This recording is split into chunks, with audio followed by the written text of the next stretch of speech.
ഉത്തരവ് ഇറക്കിക്കഴിഞ്ഞ് ഉണ്ടാക്കിയ കമ്പനിക്ക് കരാർ കൊടുക്കുകയും നടപടിക്രമങ്ങൾ പൂർത്തിയാക്കുന്നതിന് മുമ്പ് അഡ്വാൻസ് കൊടുക്കുകയും ചെയ്യുകയാണ്. വൈസ് ചാൻസലറുടെ റിപ്പോർട്ടാണ്.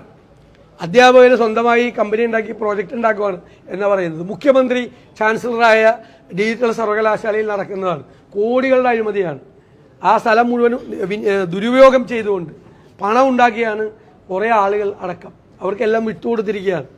ആ കമ്പനി ഇപ്പോൾ graphene engineering and innovation company എന്ന് പറയുന്നൊരു കമ്പനിക്കാണ്, ഇന്ത്യ ഗ്രഫിൻസ് എന്ന് പറഞ്ഞ കമ്പനിക്കാണ് കരാർ കൊടുത്തിരിക്കുന്നത്. ഇങ്ങനെ ഒരു പ്രോജക്റ്റ് നടപ്പാക്കാൻ തീരുമാനിച്ചതിൻ്റെ ഉത്തരവ് ഉണ്ടാക്കിയതിന് ശേഷം മാത്രം ഉണ്ടാക്കിയ കമ്പനിയാണ്.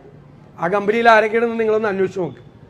വെറുതെ ഒന്നും കൊടുത്തതല്ല, ബന്ധപ്പെട്ട ആളുകളൊക്കെ ആ കമ്പനിയിലുണ്ട്. നിങ്ങളൊന്ന് അന്വേഷിച്ചാൽ മതി, ഞാൻ ഇപ്പോൾ പറയാനുള്ള നോക്ക്. ഇതാണ് ഉന്നത വിദ്യാഭ്യാസ രംഗത്തെ സ്ഥിതി. ഇപ്പോൾ ഇന്നലെ ശശി തരൂർ ഒരു ചർച്ചയ്ക്ക് തുറക്കിയിട്ടുണ്ട്. മുഖ്യമന്ത്രിയാകാൻ താൻ യോഗ്യനാണ് എന്നുള്ള ഒരു സർവേ